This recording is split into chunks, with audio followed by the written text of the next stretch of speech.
तालीम रखनी है वो ऐसे लोग होंगे जिनका इंटेंशन ही नहीं है पढ़ाना, जिनका इंटेंशन ही नहीं है एजुकेशन लर्निंग को नर्चर करना, प्रमोट करना। वो इसको सिर्फ एक जॉब की तरह देखते हैं। और वो वाइस चांसलर्स जो ना तो खुद एलिजिबल हैं, जो खुद इस तरीके के करप्शन के चार्जेस ऑलरेडी अपने ऊपर लेकर के अपॉइंट हो रहे हैं इन्हीं पॉलिटिकल फेवर्स की वजह से, उनके अंदर हम लगातार देखते हैं कि देश के सेंट्रल विश्वविद्यालयों में इस तरीके का करप्शन, इस तरीके के ऑटोनॉमी एक चीज़ है, फी हाइक के खिलाफ लड़ाई एक चीज़ है,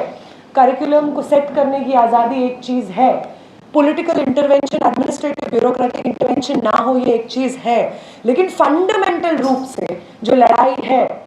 जो फंडामेंटल आइडिया पे हम लोग लड़ रहे हैं, वो आइडिया ये है कि वो यूनिवर्सिटीज़ जो किसी भी देश के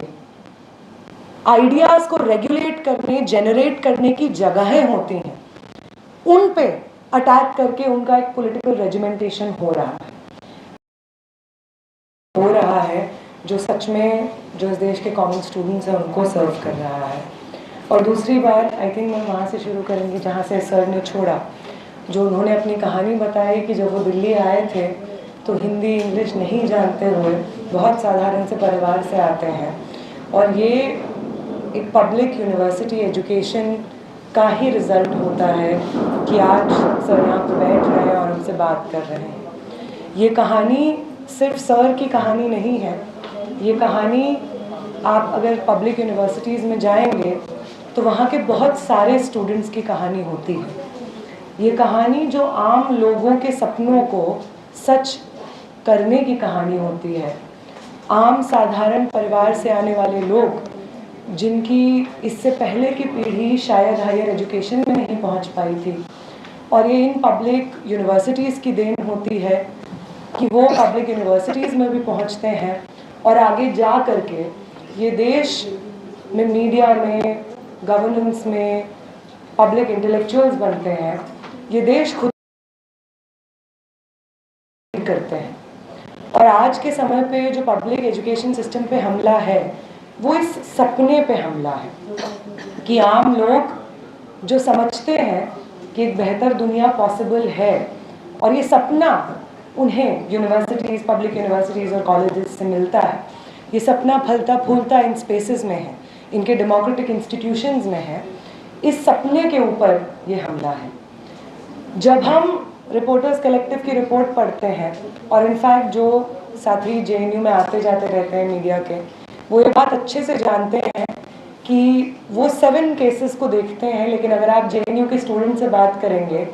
आपको हर स्कूल में, हर सेंटर में न जाने इस तरीके के कितने केसेस मिल जाएंगे जहाँ पे इस तरीके से टीचर्स जब क्लास में एंटर करते हैं, पढ़ाने के लिए बैठते हैं, तो वो कितने इनएक्सपीरियंस्ड हैं। और इनफैक्ट सिर्फ इनएक्सपीरियंस नहीं है, उस जिस फील्ड में वो एकेडमिशियन बन के आए हुए हैं उस फील्ड के बारे में कुछ जानते नहीं हैं, एक पॉलिटिकल फेवर गेन करके वो हमें पढ़ा रहे हैं। ये बात कितनी अपेरेंट हो जाती है हम स्टूडेंट्स के लिए। ये बात आप सब लोगों के लिए जो मीडिया के साथी हैं, जो जेएनयू आते जाते रहते हैं, ये शायद नई चीज़ नहीं होगी। ये भी शायद नया नहीं होगा आपके लिए कि वो तमाम फैकल्टी मेंबर्स जो डीयू में, जेएनयू में, इलाहाबाद यूनिवर्सिटी में, अलग अलग पब्लिक यूनिवर्सिटीज़ में पढ़ाते रहे हैं और सालों का उनका एक्सपीरियंस है। वही कॉलेजेस, वही यूनिवर्सिटीज़ हर साल उनका कॉन्ट्रैक्ट रिन्यू करते रहे हैं, हर साल वो उसी यूनिवर्सिटी कॉलेज में पढ़ा रहे हैं, 10 साल 12 साल से पढ़ा रहे हैं। प्रोफेसर लक्ष्मण यादव हमारे साथ यहाँ पे हैं। दिल्ली यूनिवर्सिटी में तो न जाने कितने केसेस मिल जाएंगे जहाँ पे टीचर्स का सालों का एक्सपीरियंस है, लेकिन जब भर्तियाँ निकलती हैं तो इंटरव्यू में पॉलिटिकल अपॉइंटमेंट्स को फेवर करने के लिए एक्सपीरियंस टीचर्स को आप उन लिस्ट से बाहर कर देते हैं। जब आप ये करते हैं तो ये सिंपली इसकी बात नहीं होती है कि अच्छा जो सत्ता में आता है वो तो अपने लोगों को भरता ही है ना। ये समाज का सच नहीं है। अगर एक public institute, educational institution exist करता है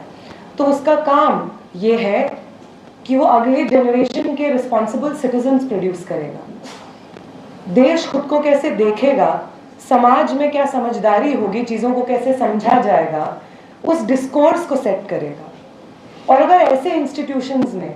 जहाँ पे आगे आने वाले जनरेशन्स की सिटीजनरी की नींव रखी जाती है,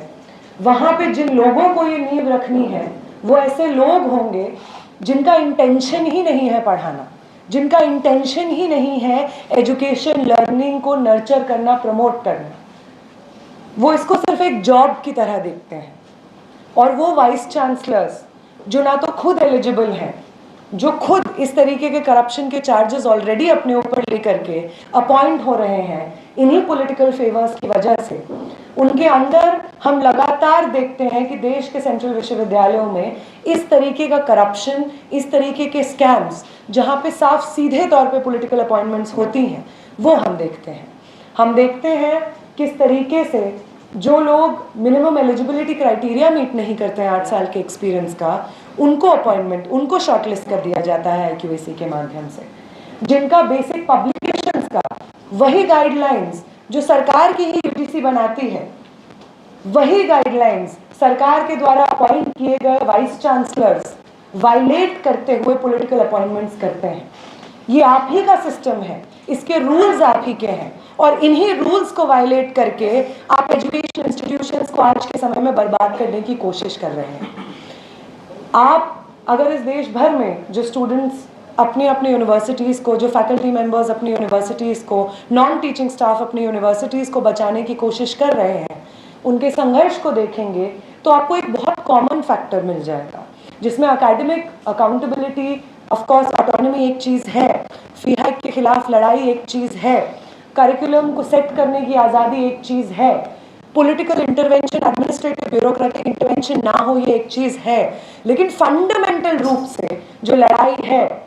जो फंडामेंटल आइडिया पे हम लोग लड़ रहे हैं, वो आइडिया ये है कि वो यूनिवर्सिटीज़ जो किसी भी देश के आइडियाज़ को रेगुलेट करने, जनरेट करने की जगहें होती हैं, उन पे अटैक करके उनका एक पॉलिटिकल रेजिमेंटेशन हो रहा है। चाहे हम वो VBSA के थ्रू देख लें या NTA के थ्रू देख लें, ये तमाम तरीके के अटैक्स को हाईलाइट करते रहते हुए हमारे चेंजिंग यूनिवर्सिटी स्पेसेस में बात करना बहुत ज़रूरी है। और ये जो करप्शन हम अपनी यूनिवर्सिटी में देख रहे हैं, वो यूनिवर्सिटी जो एक लंबे समय से सरकार के खुद के डेटा के अकॉर्डिंग देश की सर्वश्रेष्ठ यूनिवर्सिटी है। आप चाहे कितना कैंपेन चला लीजिए शटडाउन JNU का, कितना बदनाम करने की कोशिश कर लीजिए, आपका खुद का डेटा बार बार इस चीज़ को इस्टेब्लिश करता है कि JNU इस देश की सर्वश्रेष्ठ यूनिवर्सिटी है। फिर इस तरीके के करप्शन के लिए जो वाइस चांसलर रिस्पॉन्सिबल है, क्या उसका इस्तीफा होना, क्या उसको अपने पद से हटाए जाना इस देश को, देश के स्टूडेंट्स को सर्व करने की एक रिस्पॉन्सिबिलिटी नहीं होगी? बिल्कुल। इसलिए वो वाइस चांसलर जो सोशल जस्टिस से लेकर के जेंडर जस्टिस की तमाम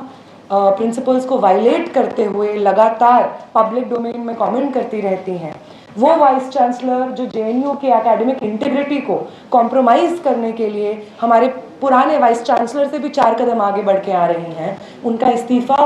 हो, ये यहाँ से हमारी मांग है। Thank you.